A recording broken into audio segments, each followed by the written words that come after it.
What's up, everybody? We got a stacked show for you. We're going to be previewing who's number 131. We're going to do a little bit of a draft, see who can come out of this one on top. And then we're going to talk a little bit about ADCC Asian Trials. But as always, I wanted to say that this show is presented by IM8, the all-in-one formula for fighters, built for performance, trusted for recovery. Use code FLOWSPORTS for 10% off and visit im8health.com/flowsports to get yours today. That's code FLOWSPORTS, all caps, at im8health.com/flowsports. And now let's get into the episode.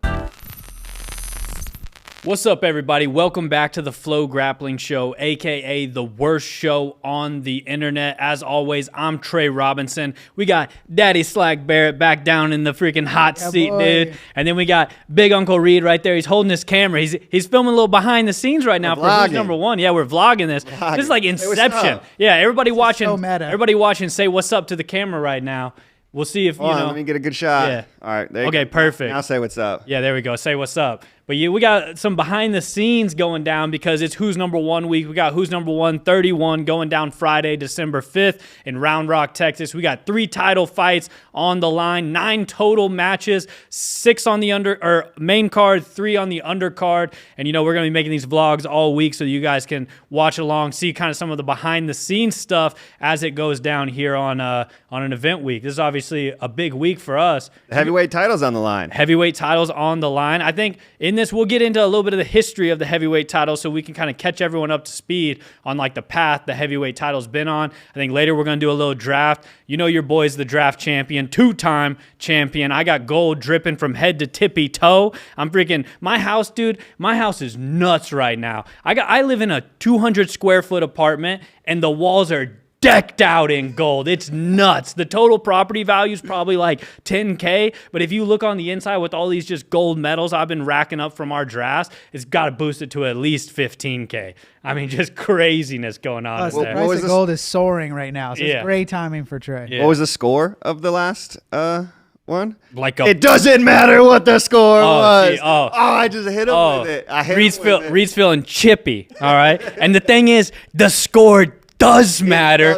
It does matter because the score is what made it where I win and you lose. Well, so that's as simple as the score is. Trey put the score together, so it's suspect. So. Yeah. And listen, and I'm not above cheating. I'll just say that. So yeah, you guys go fact check me if you want, man. I'll cheat. Simple as that. I'll lie, steat, and chill. Anything it takes to win. Lie, steat, and chill. Classic jiu-jitsu guy. Yeah, lie, steat, and chill. All right. Well, we got to get into some actual stuff. All right, let's here. keep it moving. Yeah, are you gonna vlog this whole episode? This is kind of nuts. Yeah, I guess I'll put the camera up. You can just put it over there, maybe do like a time-lapsey thing or something, if that works for you. Yeah, Reed's already trying to find his way out of this one. That memory card. Yeah, there we go. But yeah, we're also going to talk about ADCC Asian Trials. The first Asian Trials is going down. Or no, this is the second one. They already had an Asian Trials. First Asian Trials. Yeah, first Asian Trials. They've already done the European. So we'll talk about that later in the episode. But first, getting into this, let's talk about... just broke my laptop. Yes, clip that, yo. Clip that and make sure it's everywhere. All right. Maybe bring Trey down a couple notches here. He's got too much gold in his house. Hey, it's lonely at the top. Lonely at the top. But no 2 better guys who could be fighting for the heavyweight title. Obviously... started with Tim Spriggs back in the day. Yeah, I feel like that's why maybe people have forgotten the path it's been on. They might think it was just like Gordon was the first champ. So just to break down real quick the history of the who's number 1 heavyweight belt. We first debuted the heavyweight belt in September 2021. That was at Who's Number 1 Championships where we did a heavyweight bracket. Guys like Tim Spriggs, Tex Johnson, Kynan Duarte were all in that bracket, but it was Tim Spriggs who ended up beating Haisam Rita, Tex Johnson, and Kynan on his path to securing the belt. So Tim Spriggs was the first ever Who's Number 1 heavyweight champion. And then we never saw Tim Spriggs again. Never saw him again. Never saw him again. I think we saw the belt again. He was using it as a prop in some local regional pro wrestling stuff, which is what could have been pretty cool with Tim Spriggs. For real. So Tim kind of disappeared out into the distance, and officially in July 2022, Tim vacated the heavyweight title. I think we were kind of, we were chasing some matches. We wanted him to defend it, never could end up making something happen. So basically, July 2022, he now vacates the heavyweight title. Then also in July 2022, we put the vacant title back up for grabs, and we saw Gordon Ryan going up against Pedro Marinho. I believe that was on the Who's Next finale. If you remember how that played out. Crazy night. Yeah, it was a super crazy night. One of the wildest nights in my time at Flo's history, to be honest. Oh, my God, it was so wild. I don't know if it was a good night. Yeah, I'll admit it. Enough time has passed. I kind of block out. Yeah, that's for sure. Enough time. Do you know much about that night, Slack? No. We get it. You want to go into that night just a little bit? We did the finale, Isaac versus Kyle Chambers, and there was so much discussion beforehand on like, where do we do it? Do we do it no time limit? Do we do it last match? Do we put Gordon last match? And like, it was just such chaos, to be honest, around that time, because everybody had an opinion and so many people were trying to kind of move things around. So we ended up doing Kyle versus Isaac, no time limit match as the co-main event. Right, okay. And the match ends up going an hour and a half. Right, yeah. An hour and a half. We had to stop the match and put it on the practice mats. But it was like a lively crowd. Like the crowd was kind of into it and stuff like that. They were like, this is crazy. Like every time somebody would get close to a submission, the crowd would go crazy. And then everybody would like moan inside that they didn't finish the submission and it was kept going. But like as that clock kept ticking up, it just kind of started feeling like a worse and worse feeling. Dude, it was as like the people putting on the event. It was like, oh no. It was like an hour. It was like an hour into the match, and I just like went back to like the production room, and I just like laid down because I was just like, I can't be out there like watching on pins and needles for this to go to this match to finish finally, and everybody's looking around at me being like, what do we do here, Reed? What's the plan here, Reed? You're the guy who does this sport. And I just was like, oh my God, they have to submit each other. And then so it was like an hour into the match, we decided to move it to the side mat and then put on Pedro versus Gordon, which had a 30-minute time limit. And Gordon had like a very specific submission that he wanted to hit on Pedro, but he wasn't able to quite hit the submission on Pedro. I think it was a smother. A smother. At that time, that was when the, like smother was like exploding on the scene, and Gordon was like really trying to like get the smother on Pedro. But Pedro's an absolute dog, to be honest. Like it's like Gordon was on top of him, just kind of repeatedly passing, mounting, and then it like fully locking a smother. But Pedro was just like eating it. It's like, if you ever been in a smother, it's just more of like you eventually kind of panic. Like, you're just like, you're not able to bring air into your lungs kind of. And you can't move, you can't bridge. And so you're like, all right, I'm stuck. It's over. And, but it was like Gordon would be on top of him. And then all of a sudden, like he would just finally like bridge enough. And you would see Pedro like peek his head out and just and then go right back in. It was like watching a guy like drown under waves. Like it was a crazy thing to see. But Gordon wouldn't submit him. Like so I ended up going 30 minutes, and then it was like, and then finally on the side mat, Andrew was able to get the submission. I mean, Isaac was able to get the submission on Kyle, and it was all over, and it all worked out. But that was just one of the craziest WNOs ever, especially just behind the scenes. There was so much going on. There's a lot of fallout from it too. And it's funny because like a lot of jiu-jitsu purists would be like, that's how it's supposed to be. That's the best way. That's how I was. That's how I was. And then it's like, okay, I guess we ran this test. What does everybody think? Is this the best way? I still love no time limit submission only. To be honest, I'm not out on it either. I think it's like the issue is when there's still a match to happen. Right. Is like it does not work in that way. Not to show our cards, I want us to do one-off sub-only, no time limit matches, like more like, rootsy, like in a gym, two dudes got beef. Basic challenge Yeah, style. Like me and Slack, he beat me at No-Gi Worlds, but I thought, I got screwed on a decision, something like that. So it's like, okay. Advantage, but you can't submit me. Now let's take it to like the pure form and go submission only, no time limit in a gym. Both guys meet, like just the people from that gym, the coaches, only ones there. And we do a one-off live stream where it's like, we don't know how long this is going to go. We could be 3 minutes. It could be 3 hours, but it's like, it's just the stream's going to go until this submits and then that's it. So it's not like you have to like be waiting for like, I really wanted to see Pedro versus Gordon, It's not like there's something else you're looking for. So you can kind of tune in and out. You don't want to miss it. 24-hour jiu-jitsu match. Yeah. Keenan had something like this, right? Keenan and Gordon fought way back in the day. I remember watching it at Grappling Industries. It was just like an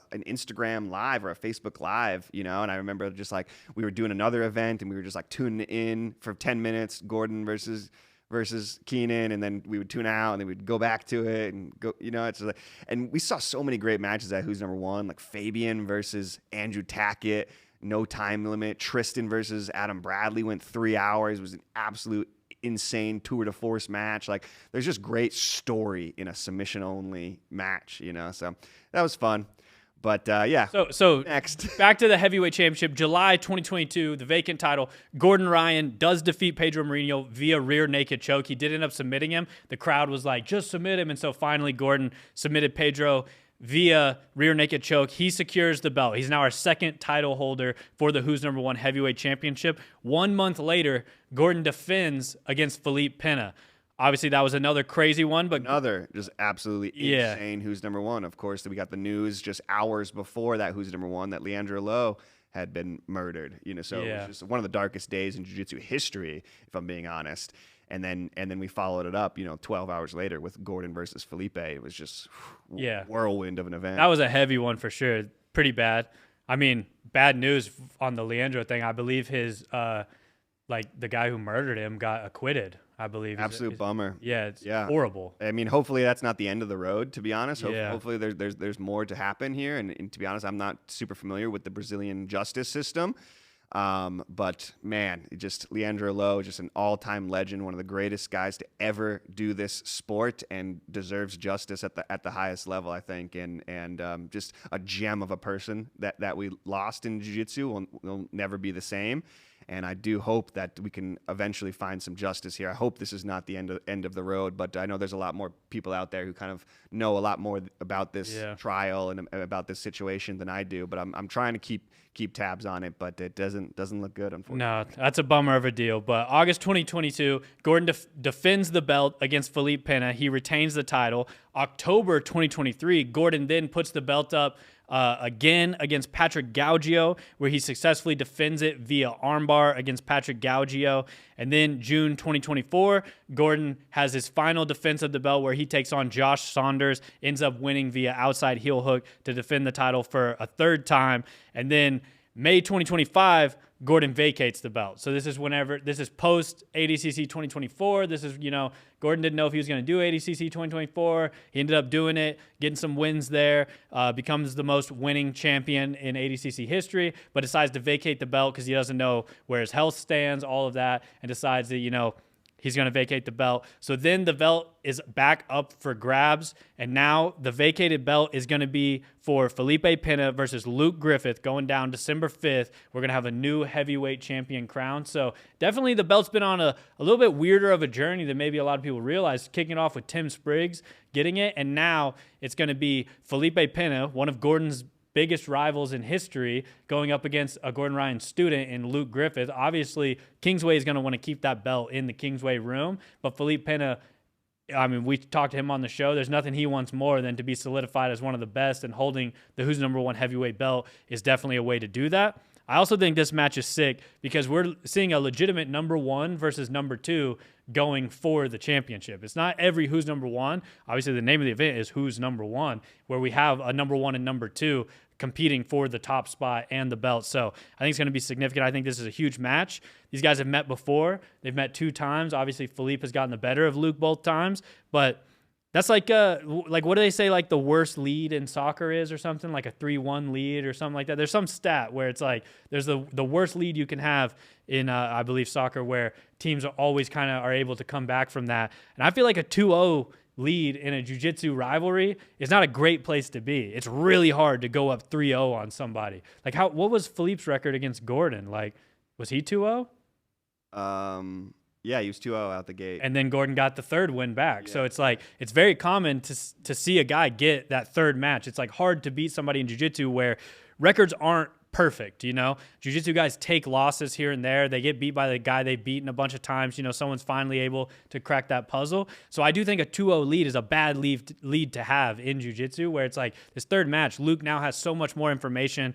A lot of data. He's gotten submitted twice now by Felipe. So it's like, there's a lot on line. You don't want to get submitted 3 times by a guy. But this is like the first time where these two guys know that they're fighting each other. In the past, they didn't really know that they were fighting each other. Of course, they met in the finals at ADCC. I'm sure they had a good idea. At least Luke probably had a good idea that he was going to eventually have to fight Felipe. And then they met in CGI, and you never know who was going to meet who in CGI. So it's like they weren't really actively planning for each other, actively game planning for each other. So I really think this is going to be like a very different match now that these guys have been focused the last 10 weeks or whatever on each other.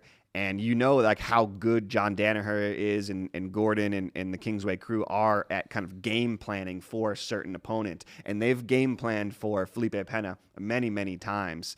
So I just have to think that this is going to be a very different match. Who knows? It could go down similarly, but 15 minutes is a long time. We've seen both guys kind of gas a little bit. We saw Luke maybe gas in his ADCC match with Felipe.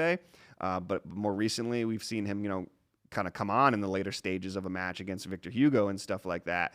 So there's just a lot to take in here with the time limit, the submission only rule set here and everything like that. So I don't know. I think it's going to be a different match. For sure. What do you think about this one? You got any thoughts on it? Yeah, I think, something you have to consider. I mean, obviously, Philippe is one of the best in the world, if not like one of the greatest in the heavyweight division. But, he and Luke met 2 times now in like very different rule set scenarios. Like tournaments are completely different than super fights. Like anybody will tell you that, even how you prepare for them, you're not preparing for one person. So even if he knows going into ADCC, there's a good chance, like if this goes well, because of how the bracket is, I might be, we might meet in the final. You don't know how every match leading up to that impacts how you go into that match. Your strategy in a tournament and all the things that you kind of have to take on to get to the final is different.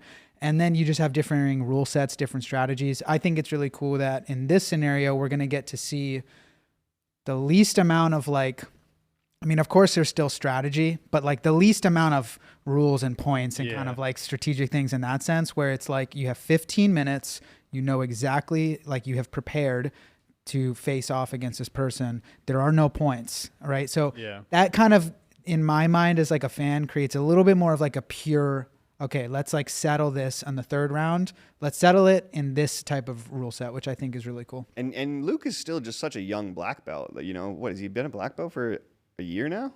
Yeah, I think he got his black belt right after beating Victor, which I also think was like a huge milestone to kind of see how he adapted after ADCC. And again, in the same rule set where it's, okay, you have 15 minutes, it's a different strategy, there are no points, and he looked really good in that WNO match. So I think that like this is actually a great space for us to see the greatest Luke and maybe the one that will beat Philippe. Yeah, the last time we saw Philippe was against Declan Moody, right? Who's number 1? I believe his last 2 were Rafael Lovato Jr. That was the Marigali Wagner card where he got the decision win, and then Declan Moody was his last submission. Heisem was in there. Was that Heisem beforehand? I forget, but yeah, I think that would have been before. Okay. I think the Declan one was the last one. But so both these guys, great resumes on who's number 1. Especially a couple last solid performances as well. And I think this one's gonna be huge. I'm excited for this. If you don't get jacked up about this, then like I don't know, maybe you don't like watching jiu-jitsu that much, So, but the fun doesn't stop there. This is a little bit of a, what was the ShamWow guy? But wait, there's more, because we still have 2 other title fights on this card. The next one going down the list is the men's lightweight championship. We're gonna see Diego Pato going up against DeAndre Corby. Yeah, Albino Preta. The Albino Preto. This is Albino Preto on Albino Preto crime, dude. Keep it in the family. Albino Preto's got to be stoked, though, huh? Yeah. They're like, either way, we got a champ coming out of this one. But Diego Pato, he won the belt. I hope they wear the same rash guard. Yeah. Diego Pato won the belt against Baby Shark, right? And that kind of, he was just attacking Baby Shark's legs, like so many situations where it seemed like Baby Shark was just going to get his knee blown out and then eventually had to stop the match due to injury. Baby Shark suffered some sort of injury. Pato got the belt. He became the lightweight. Or wait, no, lightweight. That was featherweight. Yeah, that was featherweight. So was it Dante? It was Dante. Dante yeah. was. He submitted Dante with a heel hook. That's right. I can't keep this straight. We got Pato. Dude's got too many champ. belts. Yeah, too many belts. But yeah, so he beat Dante to take the belt, the lightweight championship from Dante, which is obviously insane, you know? Man, Pato has been a killer, especially on Who's Number One. He's hunted so many submissions, but it is hard not to be hyped on the Corbet brothers right now, to be honest. You know, it's like after Gavin just went out and beat Owen at the last Who's Number One, we saw Gavin have an incredible showing at the East Coast Trials. And it's just like the Corby brothers, like when you see them kind of mat side and when you see them kind of milling around and stuff like that, they just look locked in kind of more than ever before. And, you know, DeAndre is coming into this with a bit of confidence as well, having beaten Pato on the Zapatero Invitational. So it's just, it's hard not to be hyped on the Corbet brothers right now. They're definitely killing it. And it would be a huge victory for DeAndre to come in here and take out the kind of, you know, one of the pound for pound number one type guys in Diego Pato. You think DeAndre's going to be out there rolling the shoulders, hitting some moves, or you think that's more of a Gavin thing? I think Gavin's got like the hair. He's got a little bit more swag maybe than DeAndre. So I'm not sure if DeAndre's got the same moves, but I guess we'll see. But it always just looks to me that Gavin's a little bit more of the suave one, and DeAndre is a little bit more of the DeAndre does the samurai sword cut. Oh, yeah, that is slick too. Yeah. We might see a samurai sword slash. I don't know. We'll see. Yeah, and like I don't know how much the audience might have caught this one, but DeAndre and Pato did fight on Zapatero, right? And DeAndre was able to get the win on that. So DeAndre does have a recent win over Pato. Pato's super dangerous. I have a feeling Pato doesn't like losing twice to the same person. So, you know, a little extra motivation there. But that one should be a sick title fight in the men's lightweight championship. And then going down again, we have Helena Cravar going up against Julia Boscher for the women's featherweight championship. Helena's on an absolute tear. Obviously, won CJI, kind of wins everything, you know. Super dominant, so young, already a Who's Number One champion. And Julia Boscher, haven't seen as much of Julia recently, but obviously it's a huge opportunity for her. It's hard to find girls who are willing to fight Helena at this point. So the fact that Julia's down kind of, you know, might mean she knows something there. But what do you guys think about this third title fight against Helena and Julia Boscher? I think it's awesome, man. I mean, I think it's... you know, anytime that we get to see Helena in this rule set is really exciting. We saw her last time against Liz Clay, which was an awesome match. And so she just continues to step up, defend the belt, kind of take all comers, and I think we can expect a great match from them. Definitely. Yeah, just Helena, just so good right now. Just incredible. Just on another level, it seems she's really proved. She'll take your back. She'll, you know, break your leg. She's got so many weapons. And so, yeah, for sure, it'll be an uphill battle for Julia. But, you know, I've been watching Julia for a long, long time. She's been kind of grinding out in jiu-jitsu in Brazil for a while now. She was an incredible purple belt, brown belt competitor for a long time. Obviously, she's a black belt now. So I'm just, like, really happy for Julia that she's kind of getting this opportunity to showcase her jiu-jitsu against the best in the world. And I think for all these people, that's why they do it, right? Is like they want to test themselves against the best. And right now, it's like unequivocally, Helena really is the best. So it's a big opportunity for Julia. I saw that she was training down with Cassia and Bruno there in Midland. So, you know, she's getting really good training. Julia, you from Midland? You from Midland? Oh, you from Midland? So, you know, she's taking it really, really seriously. I think she knows how big of an opportunity this is for her. And this would just be a huge, huge feather in her cap, huge win to walk around as the WNO champion here. But she's a brawler. You know, she has a good outside passing. She's heavy top pressure, good wrestler. You know, so I think she'll try to kind of implement a lot of those things. She'll have to get past the incredible guard of Helena Cravar for 15 minutes. It's a tough task, but fun match. Definitely. What a special place Midland, Texas is. Oh, we love Midland. I love Midland. I'm so stoked we got to go to Midland. 1,000% I would go back to Midland. Midland was awesome. Yeah, Midland was great. Just a magical place where they got a pretty girl hiding behind every pump jack. They got good jiu-jitsu as far as the eye can see out over the oil fields. You don't even got to go to the gas station in Midland. You can pull off the side of the road. You'll just find a bunch of drums of oil just sitting right there. You can just siphon that directly into your tank, dude. Midland, Texas it's a special special place. You drive into that downtown, it's called the Tall City for a reason, because at one point in time, those buildings were considered tall, you know? Those 4-story buildings were tall. Those were tall, you know? That's a little slice of West Texas history that you don't get in your textbooks in middle school, especially when you're raised in Kansas. You know, they don't tell you about Midland and how special that place is. So shout out Midland, Texas. I love Midland. Odessa? I don't know. I can't speak for it. You know, I'm a big Permian Panthers fan, but I've never been to Odessa, but I like Midland, that's for sure. So it's cool to hear Julia's out there in Midland getting it done.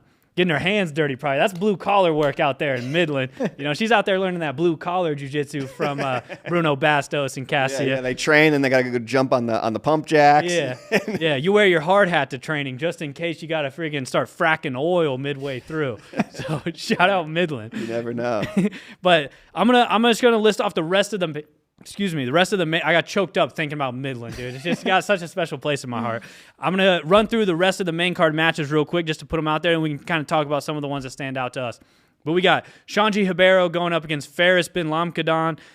Shout out Faris stepping in late on this one. Jordan teaches jiu-jitsu, had to drop out, so now he's taking on Shanji. Crazy match. Gabby Pisania versus Paige Yvette Clymer. Philippe Costa versus Abe LaMontagne. Abraham the Mountain. That kind of rounds out the rest of the main card. Then we got 3 undercard matches. Jocelyn Molina versus Katie Bochenek. Grayson Hinley versus Michael Banich. And Nick Fritz versus Sean Magnus. So a lot of bangers from start to finish. Out of those kind of last 3, Shanji versus Faris, Gabby versus Paige, Philippe versus Abe. Which ones of those are you guys excited for, Slack? You got one that stands out to you? I think Gabby versus Paige. That's a really cool one, man. I mean, getting to see Gabby make her Who's Number One debut is super exciting. Obviously, we always see her at all the IBJJF tournaments, but it's just like really cool to get to see her on the Who's Number One stage and making her super fight debut in this her one. Who's Number One debut, Nogi. or what about in Nogi, or what about? I believe this is her Nogi super fight debut. Epic, man. I mean, and like we see her so many times in that tournament setting, but getting to see her in this setting will be really cool. And like I think Paige is the perfect person to go in there as kind of a curveball that is like, this is not somebody that you have faced 100 times in different tournaments and stuff. Paige is a fresh opponent who's got like a fresh, you know, perspective on taking on such a legendary jiu-jitsu athlete, and I think it'll be a great match. One thing I like most about Paige is that she really doesn't give an F, you know, to be honest. Like she just that's kind of what I mean. She's just coming in here. She's like, nah, I'm doing this. She's just wants to throw the kitchen sink at Gabby and see what happens, you know? And I think that's something that's great about her. She doesn't back down from a challenge. She doesn't care who it is. And you know, we've seen her have some tough matches on Who's Number One in the past where she's just grinding it out. And so I think it will be kind of a different style for Gabby to deal with. You know, I know Gabby has done a lot of the IBJJF Nogis and stuff like that. Paige doesn't do that as much. And I think that there's just like a different type of Nogi athlete that Paige is, that doesn't do the Nogis, the IBJJFs and stuff like that. But she's a brawler, and she's still going to kind of bring it to Gabby. And I mean, you just can't say enough about Gabby. It really is a special thing for us to be watching here right now in this moment is somebody who's just like a savant of jiu-jitsu. As good as she is, she's just been able to just kind of decimate every girl in her way. And what, she's a 12-time world champion? I lost track. I definitely can't. She's surpassed Buchecha. Maybe. At the last one, I think, is what I remember. Or she's on her way to passing Buchecha there. So, you know, just a dominant athlete, another girl who I watched win Purple Belt Worlds, win Brown Belt Worlds the whole way. She's out there in City of God in Brazil. She's teaching a seminar in Austin here Wednesday night at Paragon Jiu-Jitsu. So if you guys are in town, definitely go check that out, because it's just like you don't get the opportunity to learn from a wealth of knowledge like Gabby, who kind of is secluded a little bit down in Brazil in City of God doing her own thing. She doesn't come out to the States and do this type of stuff as often. So it's just such a great opportunity to see her do her thing, learn from her a little bit as well if you're at Paragon. But obviously Gabby's a favorite here, but we're going to see, you know, what type of fight that Paige can bring to Gabby. Yeah, it feels like Gabby can go out there and straight ankle lock anyone, to be honest. Like, that's just like how it feels.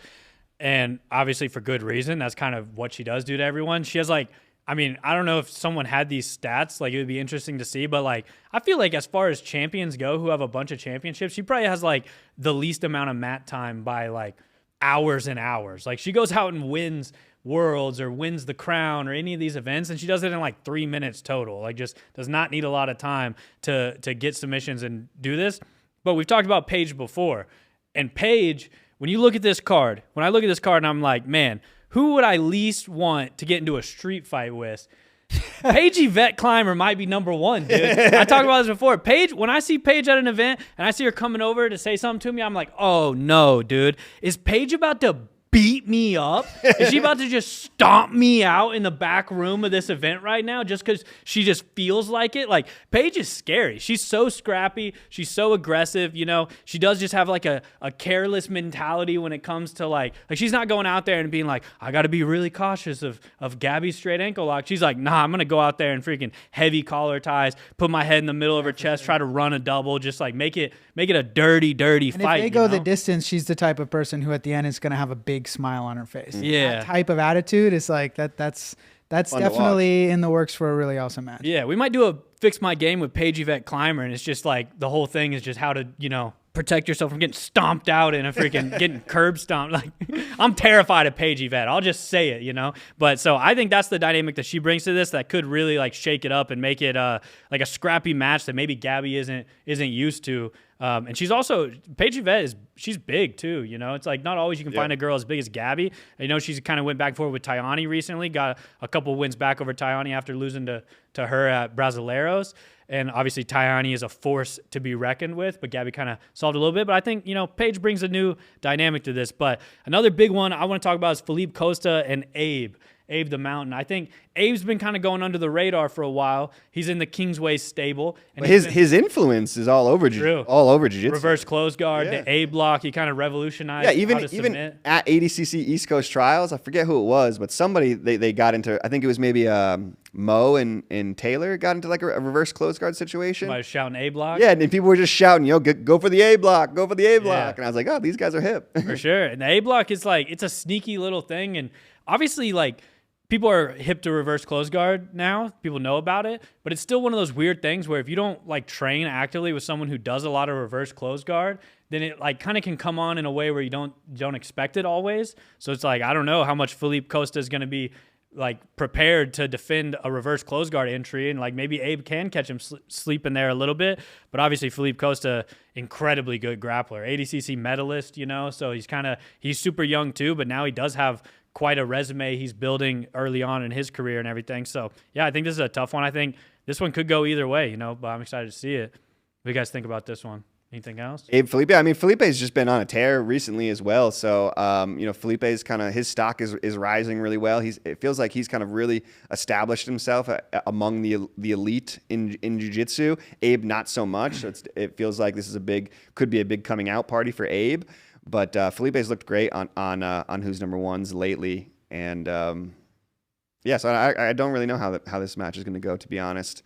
Abe's got some tricks, and it'd be fun to see if he can implement those tricks on Felipe. Definitely, and then kind of like the last match on the main card, Shanji Ribeiro versus Ferris.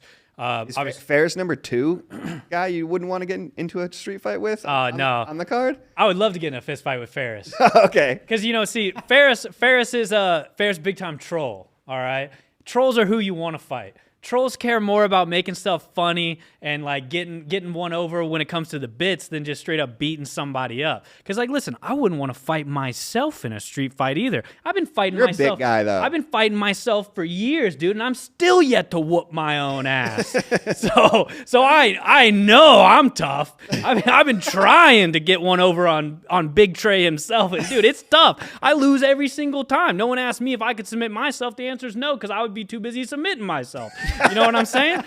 So I think Ferris is a little more in line with that, where I could see Ferris getting into a street fight and like Ferris would hit somebody with like a clean foot sweep and then just start clowning them. You know, he wouldn't just like Paige Yvette she would be like, all right, foot sweep, curb stomp, you're freaking welcome to the hospital, buddy. Welcome to the Thunderdome, where only one person leaves and it's me. That's Paige. Ferris would like, you know, he would laugh his way through beating you up, which is a little bit less punishing of a beat up than but also I think I could have some good lines too, where maybe I could win Ferris over, and maybe like midway getting beat up by Ferris, I get him on my side, and then maybe we could like beat somebody else up. You guys are friends. We're kind of boys, you know. It's like actually, dude, what are we doing here, man? Let's go pick on somebody who's not our own size. You know what I mean? So Ferris isn't on that list. And also, me and Ferris are boys. We wouldn't fight each other. Why are you trying to drive a stake I'm between just us? saying. That's not what Ferris told me. Oh, geez, this guy.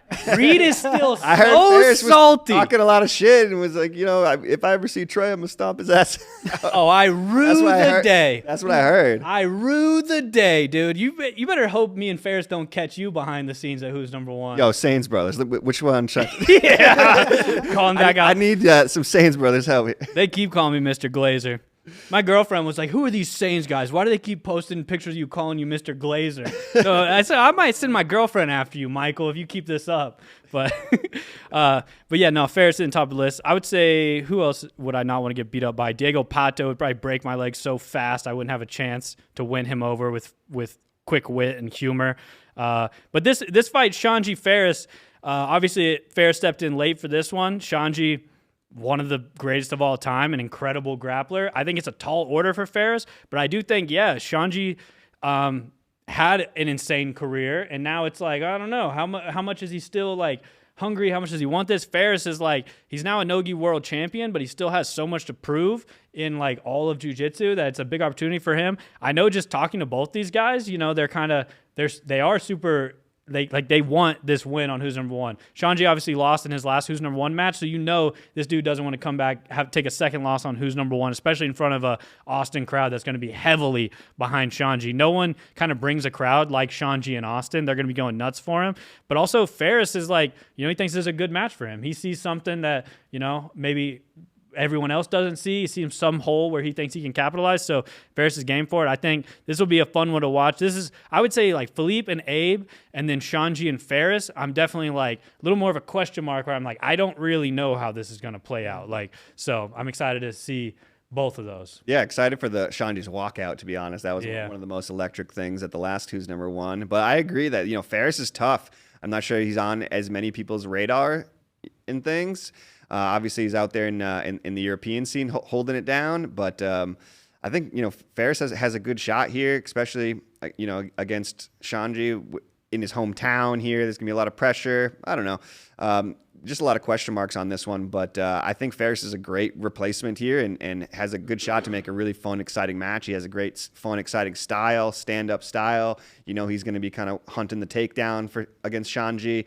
We saw Shanji kind of get taken down by Kit, so we'll see what happens there. But a fun match. Shanji's a killer. Yeah, can't underestimate Shanji. He's beating the best in the world. So. Yeah, me and Ferris are gonna pants you when we see you at the event, dude. I wear a belt, bro. We're gonna hit you with old school, middle school tactics. We're gonna pants you, dude. Bro, if you pants me, we are gonna have a street fight. We're gonna have a street fight. Okay.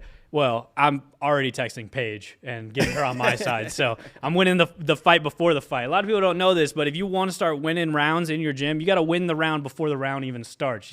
Set up your excuses early, set up your alliances early. The 6-minute roll you do in the gym, that's the least important part of winning the round. All right. It's the pre and post parts of the round that you got to dominate if you want to maintain gym hero status. So you definitely got to get ahead of the curve, like tape up something and then tell the person, I'm kind of doing with the thing, and then just full blast. 1,000%. There's a lot of different tactics Everybody can take. loves that guy. I got a full instructional dropping soon on BJJ Fanatics about how to win the round before and after the round to maintain gym hero status. But and that's you can go home on a Monday night and feel great about yourself. Exactly. Eat your dinner by yourself. Yeah. What's your go-to after the round is over? After the round is over, you just got to compliment them, but in a little bit of a know-it-all way. It's like, oh man, dude, I noticed you've really been working that pass. It's like you've been getting better at that, man. Even if they just here's a little detail that I think you could. Even if they passed you clean, dude, just be like, oh, dude, nice, man. You're starting to put that together real well, because then that takes the power back on your side, where you're like the guy validating it for them,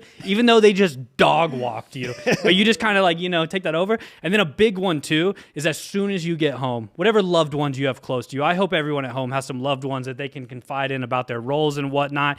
You got to just talk about how you're the man, how you just absolutely smashed. Nobody had away. Nobody had anything for you today. Yeah, and that's not for your training partners. That's not for your coach. that's for you and for your your loved one's perception of you. That's important that you maintain that, because that's going to give you the confidence you need to come back and get whooped again in that 6 minutes, but to still win the pre and the post. So when they say like, hey, how was your jiu-jitsu? How'd you do? they didn't have nothing for me. Hey, babe. I feel bad for those guys. Hey, babe, they didn't have nothing for me today. And then they'll probably, if you've been working this for a long time and doing it like you should, they'll probably respond with something like, "Oh, you're the man, baby. These guys, you're always Just like always. yeah. Just so you're always smashing these guys. You should. Have you thought about going pro? Stuff like that." Have you thought about going to a different gym? Yeah. Yeah. Well, I would, but smashed all of them too. Smashed them all. So that's a big part of it. A full instructional dropping soon. But you guys should we draft on this? Should we do a little draft? And we know who wins those, but I guess you guys can participate if you want. All right, baby. I feel like I for sure won one of these drafts in here, and you're just like forgetting, but. Important part of the post part of any competition is just maintaining storylines and narratives that are beneficial to you, and just, saying those all the time until people forget what actually happened. So we're kind of caught up in the middle of my instructional right now. You guys might not know it, but 2-time champ, undefeated on these competitions. I got the belt right here. Look at this thing. Look how shiny that is.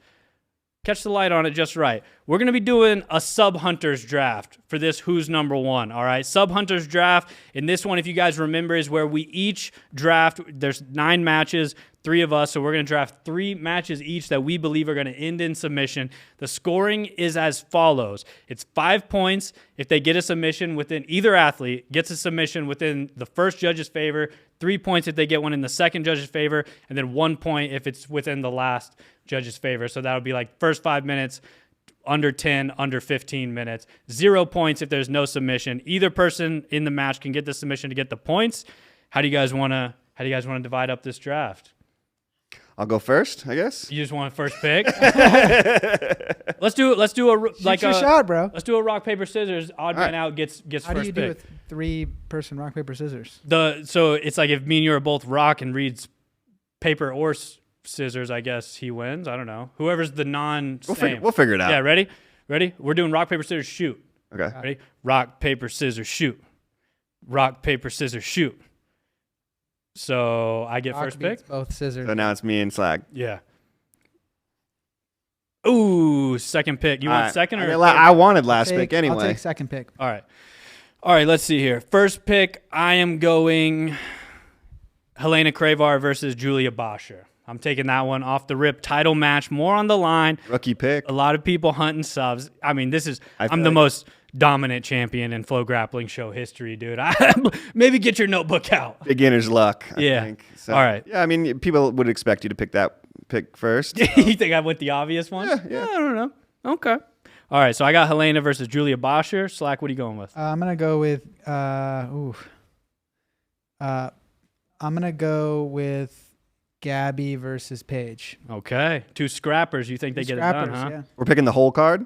Whole card. All right, I'm going to go with it's ended in submission 2 times before to end in submission the 3rd time. I'll go Felipe Luke. Good And then pick. for my second pick, no, I'm just kidding. No, you get a second pick. I do a second pick? Snake format. Okay, cool. And then so my second pick will be Jocelyn Molina versus Katie Bochenek. It's a good pick. I was hoping to snag that one. I'm gonna go. Slack is on the clock. I'll take the Grayson versus. Sorry, I can't see the name. Grayson Henley versus Michael Banich. Versus Michael, yeah. Okay. All right. That leaves me with some great options, some sleepers that you guys have slept on. I'm going to go with... I feel like undercards oftentimes do end in more submissions. Especially local. Yeah. I'm going to go... I'm just taking the championship. I just want belts, dude. I'm addicted to gold. I'm going Diego Pato versus DeAndre Corby. And that'll be your downfall. Hey, Pato and DeAndre. You hear this guy, man? Reed doesn't think you boys can get subs. That's messed up. I think they're have to show him. two very high-level grapplers. Yeah. Ooh, that's all I have to say to that. All right. And then my final one, I'm going Felipe Costa versus Abe the Mountain. So those are my three. I got Helena versus Julia Boscher, Diego Pacha versus DeAndre Corby, and then I got Felipe Costa versus Abe the Mountain. I'm going to take Nick Fritz versus Sean. All right, Nick Fritz versus Sean, getting that last match of the undercard. night, right? Legend, Paragon rep. Yep. Taking on the 10th Planet rep. All right, and so I'll take Shanji versus Ferris. Yeah, that's the one I wanted anyway. Perfect. All right, Perfect. there we go. So I got Shanji versus Ferris. I got Jocelyn versus Katie, and I got Luke versus Felipe. 3 bangers. Those are good. What do you got? What did I get? I got Gabby versus Paige, Nick versus Sean, and Grayson versus Michael. There we go. So tune in next week whenever we figure out who won this draft. But if you guys don't want to tune in, just assume I won, because that'll probably be how it plays out. And we got this belt on the line now. So freaking, this is big time. You want to touch it? Get it. Oh, he jinxed himself. This is like the Stanley Cup, dude. You shouldn't be touching on that. But all of this, Who's Number 131, goes down Friday, December 5th here in Austin, Texas, a little north in Round Rock at the Kalahari. If you're watching, you're in the area, buy your tickets now. Tickets still available, so get your tickets. And if not, then tune in on FloGrappling.com so you don't miss it. Like we said, 3 title fights, 9 matches total, 6 on the main card, 3 on the undercard. We got Felipe Pena, Luke Griffith, number 1 and number 2 in the world competing for the heavyweight belt, so it doesn't get more electric than that. But now you guys want to talk a little bit about Asian Trials? Yeah. Take a look at who all's entered for ADCC Asian Trials. Yup, it's ADCC season, and we got we just had the East Coast trials, had the European trials before that, but the trials kind of process here keeps rolling on. We got the Asian Oceania trials going on this weekend. Where's this one going down at? Do you know? I don't know off the top of my head. I forget where it's going down. Yeah, I'm not sure either. But yeah, this one's going down Saturday, December 6th at 10 p.m. Eastern time.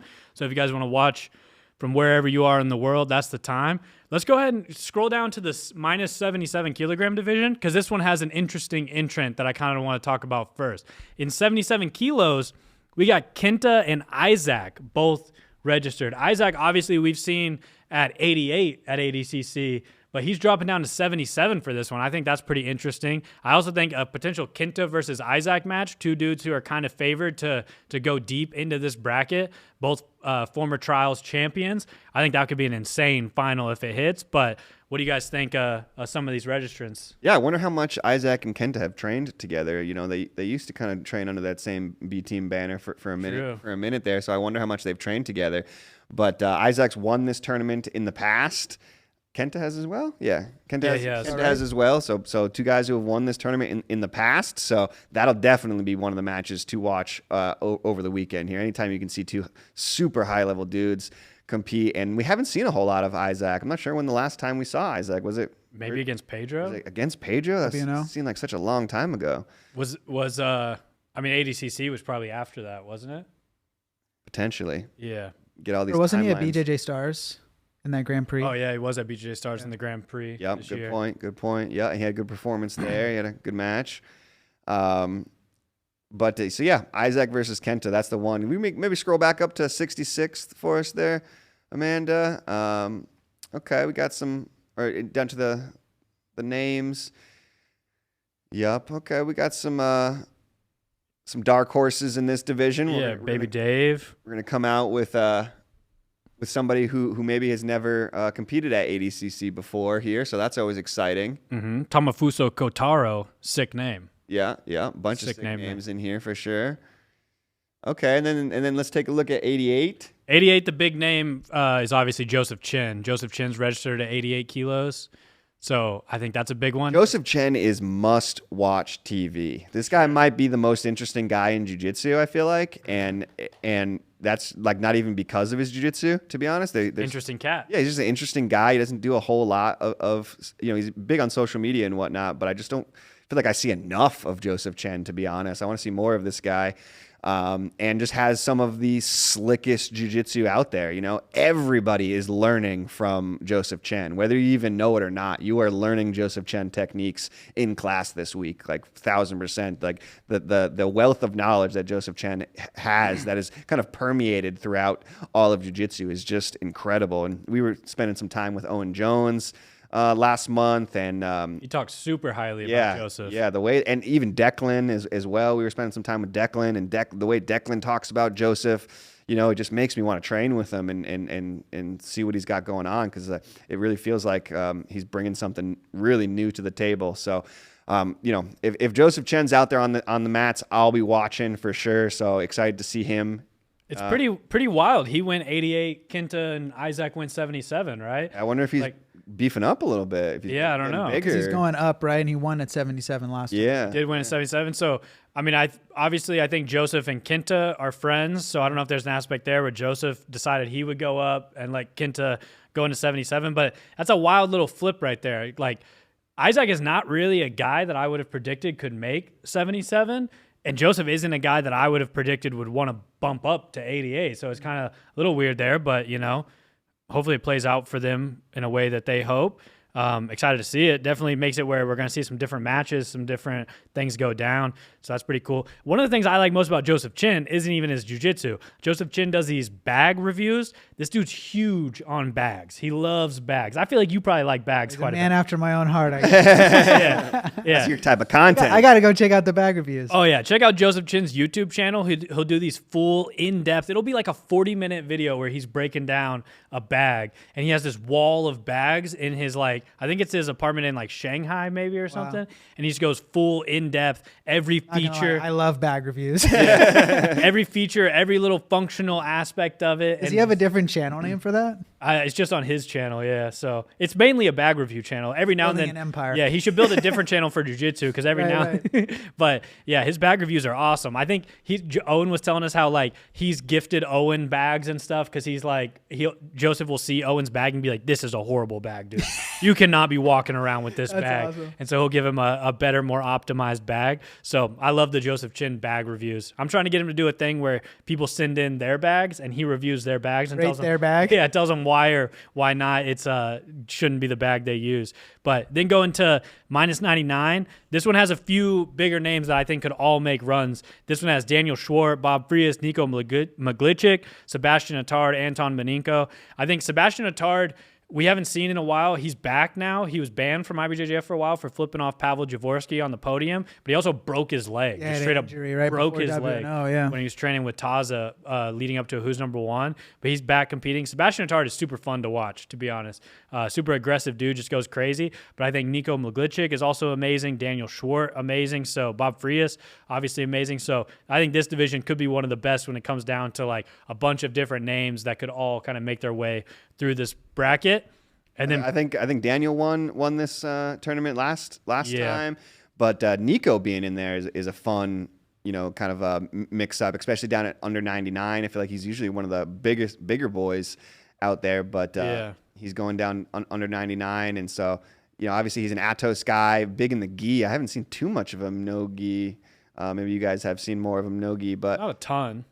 But so that's a really interesting name that's going to be mixing it up in there. Nico, one of the best in the world for sure. We just kind of haven't seen him a whole lot. He had a match against Adam Wardzinski at the World Championships. Yeah, he dropped to heavyweight for that World Championship. Oh, that's so right. It's it is clear that he's trying to go down weights, So yeah, definitely we'll be excited to see what he looks like, how he does going into this minus 99 kilogram division. And then the plus 99, we got just a couple names kind of stood out, Tito John Carl and Mansur Makhmakhanov. I think Mansur, he won this trials last year, or at least one of them. He won one of the Asian trials, so definitely there. And then the female divisions, they're not too crazy, not an insane amount of names in the female divisions. You guys know why. It's the first trials. Females don't qualify in the first trial, so obviously there will be more entrants in the second trials. But that's a little preview of what's coming this weekend at the ADCC Asian Trials, ADCC season in full swing. We're getting new names every couple months now, punching their ticket to ADCC. Probably going to have some invites, I guess, will start coming out soon as well to some of the athletes who kind of already have a spot in the World Championship. But yeah, that's that. Anything else going on in the jiu-jitsu world we should talk about? Kind of a quiet weekend, Thanksgiving. Huh? Yeah, nothing too crazy happened last week. I feel like just Who's Number One week. Excited for that. So end of the year, we'll be doing our awards as we do every year, kind of male grappler of the year, female grappler of the year, submission of the year, those types of things. So keep an eye out for that. Christmas time. I'm excited. I like Christmas time. You gonna get us a gift? Maybe. You guys want gifts? Yeah.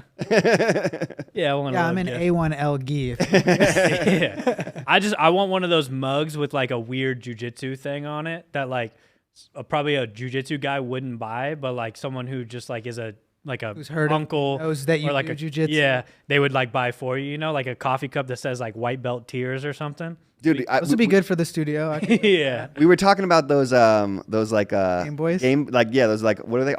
R36 or something like that. Yeah, like an the- R360 or the something. Game Boy. We were talking about that last week. I felt like I got 100 ads for those things like all last week. It was just like all my feed was just like, hey, do you want this Game Boy thing? Hey, do you want this Game Boy thing? Yeah, if you made it this far in the podcast, drop us a comment and let us know if you're in the little portable gaming world. We're looking into these ones that just have like 10,000 games. They basically have all the games available. What's the model? What's the one we should buy? Send us some links. We're trying to. It's like the RX 360 or something, some name like that. But yeah, send us that so we can get into that. I want to start playing those while I'm sitting Matt's side. If the match turns into a stinker, I'll just bust out like Donkey Kong. Pull out a handheld. That's how you guys see me in the background of the streams, just playing games. But so yeah, I guess that's all we got today. Make sure you guys are watching these vlogs. We're going to be dropping all week. We're excited for a big Who's Number 131, so tune in for that. And don't miss ADCC Asian Trials after that. Thank you all for tuning in, and we'll see you in the next episode.